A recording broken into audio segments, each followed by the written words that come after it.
Hi guys, this is Mary from Pennsylvania Bigfoot Project. This is the entrance to the campground where we will be holding our group campout. So you'll recognize it coming down the Quemahoning Dam Road. We turn right into this entrance and I will give you a little tour, of the campground.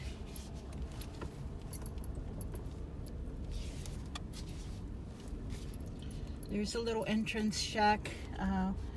If you've already pre-registered online, you don't need to, or if you've already paid and everything online, you don't need to stop there. Okay, there's a one-way sign right here. No, okay, I'll stop here and let you look. They rent boats, I think rowboats, canoes, kayaks, and paddle boards. There's a beach to the right to swim on. It's a very nice area. All kinds of things to do. There's a picnic area over there.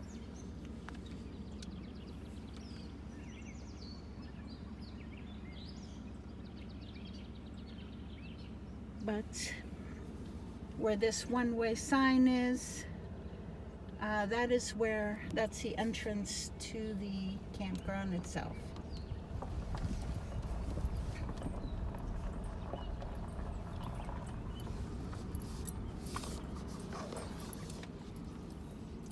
Through the gates. Okay, I'm going to try to do this out the window.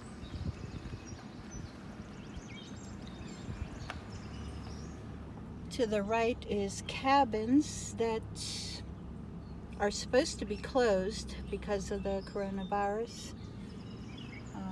Maybe he's just using these sites for the trailers to park in. But right here, there are a number of tent sites. 26. They honestly are not numbered very well. Some RV sites to the right. 2 or 3 of them here. These are some tent sites, and again, some of these sites, it's very hard to find the sign that shows the number. We had a hard time finding our site. Sometimes you have to just go by what numbers that you do see and go backwards or forwards and figure it out. But as you see, the tent sites are nice. Some of them are wooded, or there's woods around all of them. Nice fire ring and big picnic table. Over here on the right is woods.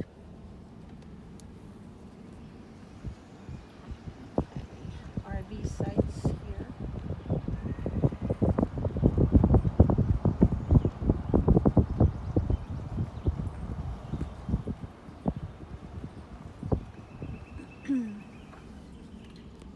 To the right is the primitive camping area. You go back in there and camp.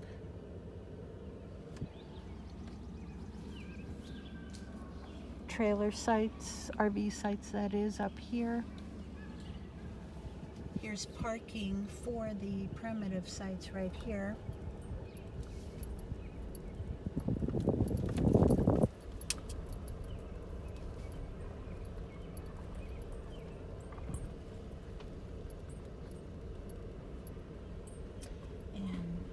In there, behind those bushes, is number 14, where Debbie and I were camped. Here, I'll put my window down so you can see. Okay, there's number 14 where Debbie and I were camped. Here's 13. Very nice, right on the reservoir. to the left of me is RV sites. I think they're seasonal.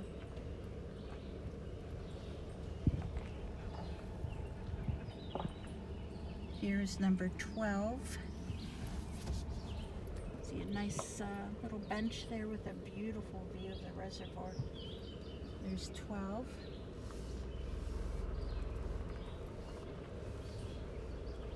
$11.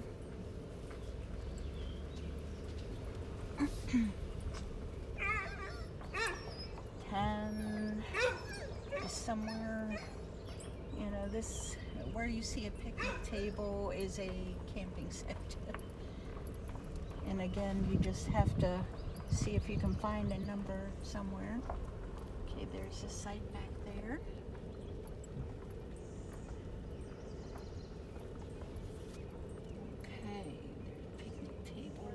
Oh, good morning. Good. All right, now see right there, there's a sign with number 7. So there's number 7 camping site.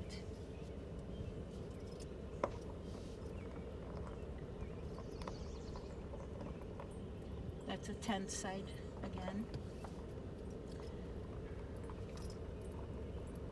These are the odd numbers on this side. Next one is number 5.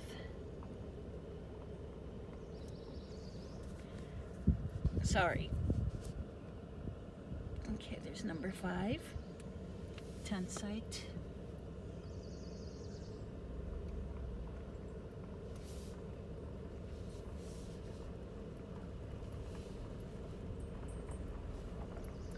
And coming up is number 3. They all have a picnic table and fire pit, beautiful view. See, there's number 3.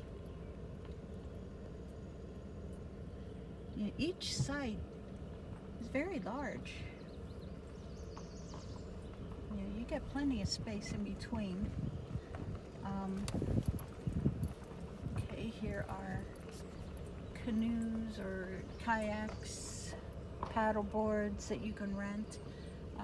Looks like a paddle boat also. There's a beach that you can swim.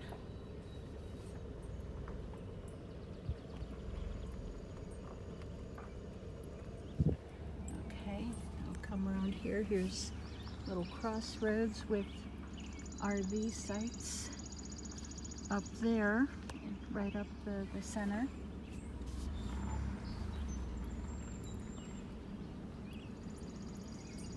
But check on the map at the Quemahoning Family Recreation Area Campground to see the sites for the campsites. Look, there's a little playground, pavilion that you can rent. There's the bait store. You can buy ice. $2 a bag. I think it's a 7-pound bag. Looks like a Pepsi machine.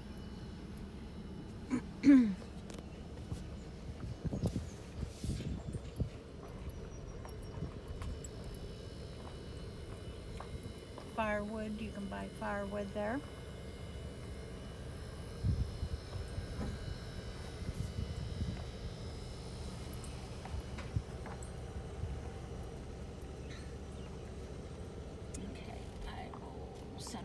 Sign, so fishing permitted, big bass waters. I saw some,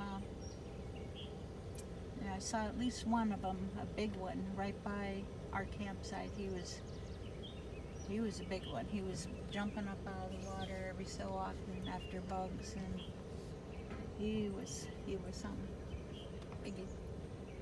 All right, there's a guy fishing. Again, beautiful view over here. Beautiful. Looks like a swim area over there.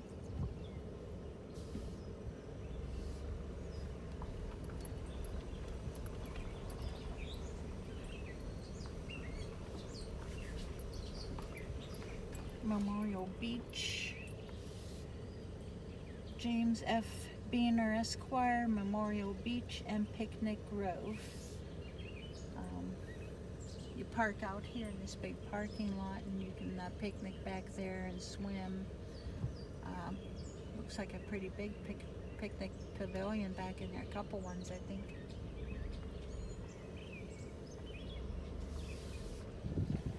But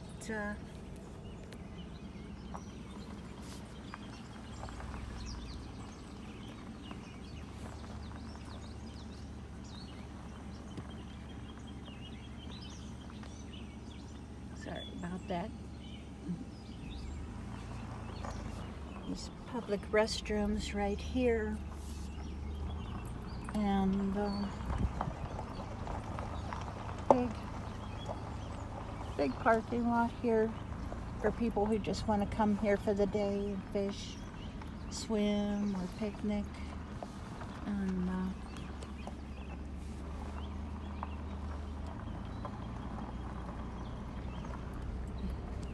the entrance out, or exit. Okay, got a little bottleneck here. I'll have to wait for the vehicle to go through. But this pavilion here, you stop there if you're here for the day. That's when you stop there. There's a phone number. You know, if you do not have a reservation, I highly suggest that you go online for the dates that we're going to be there.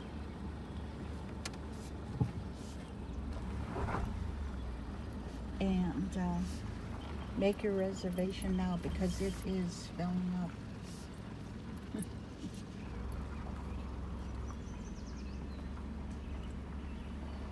It's filling up. We might be able to get... If you ever need to get out otherwise, like someone's walk, you can go off the road to the right, and it comes straight up on the road right over here. Oh, does it really? Yes, straight up and straight out. Oh, okay. Are you Ken? Yes. Hi, I'm Mary Fabian. Yes. As you see, Bigfoot, yes. Yeah, if you don't mind, I was videoing for my the members, you know, the campground and how nice it is. Yeah, we're still getting there. Yeah. Had a rough winter. Trees were down everywhere. Yeah, there's basically a Widowmaker at number 14. That cherry branch. Yeah. Trying to get that out. Yeah, we'll try to get that out real quick. Okay. All right. Thank you so much. Beautiful. Yeah, we're getting there. Yeah, that was the owner. His name is Ken. Very nice guy. And so it says CSA Drive there. The name of this road. Here, I'll go out a little bit so you can see the sign.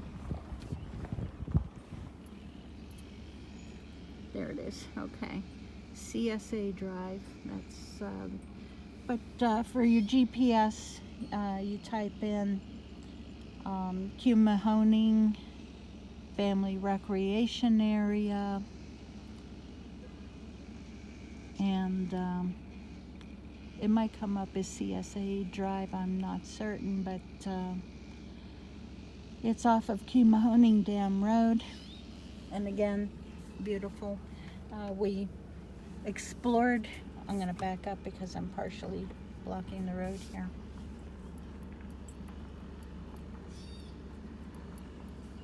But my sister Debbie and I, we explored the area yesterday, and found a tree structure which I made a video of, and I posted that on YouTube. So look on the channel. What else? Oh, found quite a few promising areas. Really right along this Quemahoning Dam Road. There's a few pull-off spots, you know, for people who fish or hike, because there is a hiking trail. And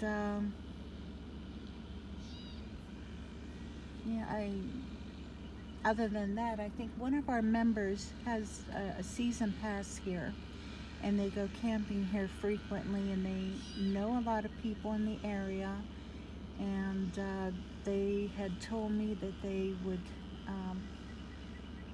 give me a few leads.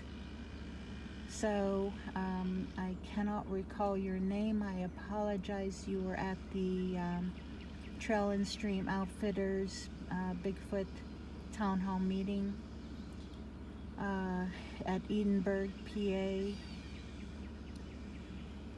I think that was last fall that I met this couple. And please contact me, please.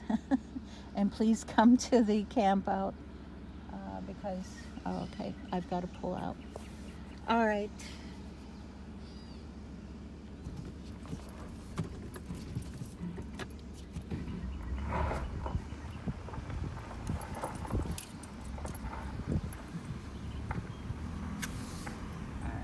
But I'll take a video of the road. 2 miles on the current road. It's a nice drive. I don't want to hold it too far outside because you'll get wind noise. Won't be able to hear me. Okay, so here's the other exit or entrance.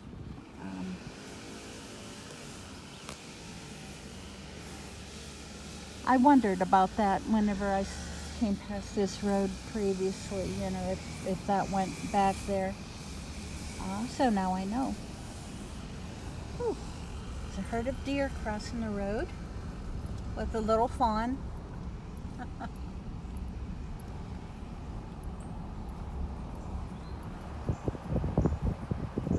Back in there.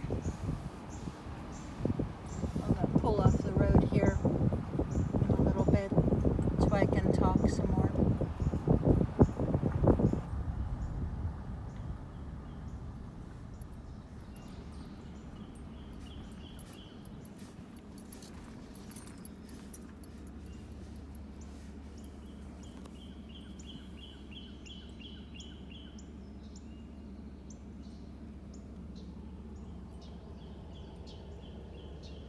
Yeah, there's it's a little decoration I have hanging off my mirror. It's my little Bigfoot keychain, I guess you could call. But yeah, it's a great area. I did not see any bears, although this is an area where, well, I forgot to take pictures, but there were marks on the tree in our campsite of a, you know, bear scratching or climbing up the tree. What else? Oh, during our first night, there was, it rained. Ooh, very, very windy. But we were secure back in there. We were under, you know, very sheltered back under there. Very private. I like that spot. And yeah, site number 13. Whoever has tent site number 13 right next to me, right next to number 14, contact me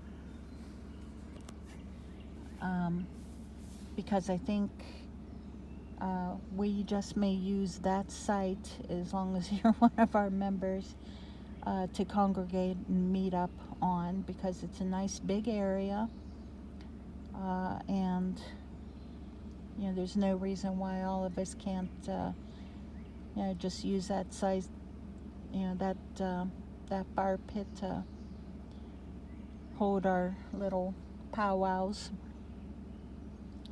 And but anyway, I was talking about our last night.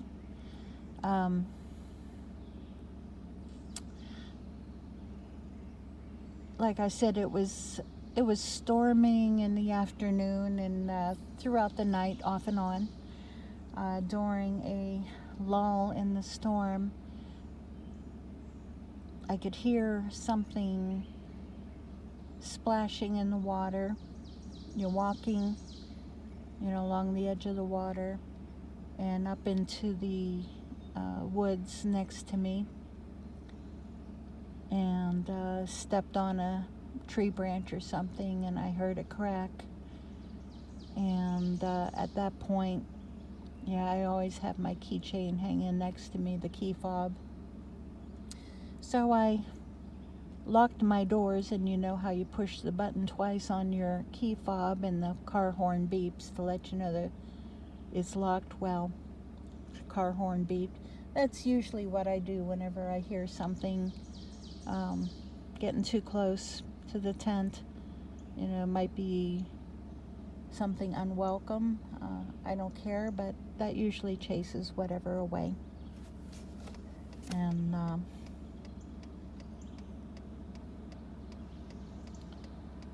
it's so, and that was the last I heard of anything during that night. Started storming again, and we had Sinead, my dog, along with us, and she did great. It's been about a year since she's gone camping with me, and she loves going camping. She just needs to learn how to be a little bit more social. She's not used to people or being around people, around strangers. She barks and gets her hackles up and everything.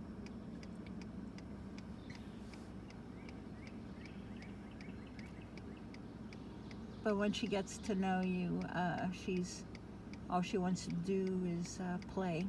She'll bring you a ball or a frisbee or something, and that's it. But she's a good dog. She's a border collie, and she is definitely mama's girl and very protective of me. But she will not be coming to the group campout.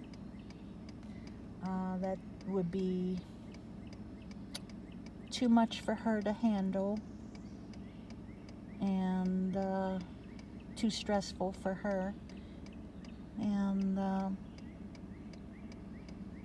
she's not a Bigfoot dog. My other dog that I used to have before her was most definitely a great dog for going bigfooting.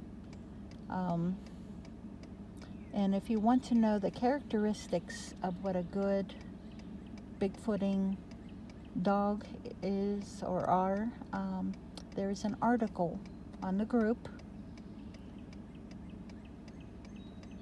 and all you have to do is type into the search bar booger dog, BOOGER dog, or I'm trying to think of the complete name, but that should bring it up. It's an article written by Tim Coombo Baker, and about various dogs that he's had that were good booger dogs. That's what they call them in the South. That's another name. It's not derogatory. It's just like, it's a name, like Bigfoot, Sasquatch, it's a regional name. Wild man, wood booger, swamp ape. Every region, every native tribe had a different name for them. And so down south areas of the South, Bigfoot are known as boogers. And there are dogs that actually do have the temperament to give you warning as to when a Bigfoot is in the area. And you have to, it's a working relationship with your dog. You have to be aware of your dog and their reactions and how specifically they react in different scenarios. And like I said, it's a working relationship between you and your dog. But read that article, and you know, if you have a dog, it'll show you whether or not your dog is a good booger dog or not. Sinead is not. She just does not have the right temperament for it, and I will not put her into any danger. If she'll stay home with my husband Lou, and she'll be happy there. She'll miss me for that week, but she's always fine. All right, I think this has gone on for almost 26 minutes, long enough. And you guys have a great time, great day. God bless you all. And don't forget, please go onto the website in the event on Facebook for the Quemahoning Family Recreation Area for our group campout. Make your reservation now, because spaces are running out. They may be able to double up on campsites as long as whoever is renting, you know, in our group, that is, of course, you know, as long as they are willing, you know, to share, you know, their site, and as long as it's allowed by the campground owner. I'm not certain. You would have to ask. You would have to call and ask. The owner's name is Ken. Very, very nice guy, very personable. And we enjoyed our few days here. But it's 8:45 in the morning, and I'm tired. Going home, grab a bite to eat on the way home. Sinead is sitting in the back. She's a very good passenger in a vehicle. She just lays down and sleeps. She doesn't roam around or bark or anything. She's great. Almost forget that she's back there. But all right, guys, God bless you, and see you at the group campout.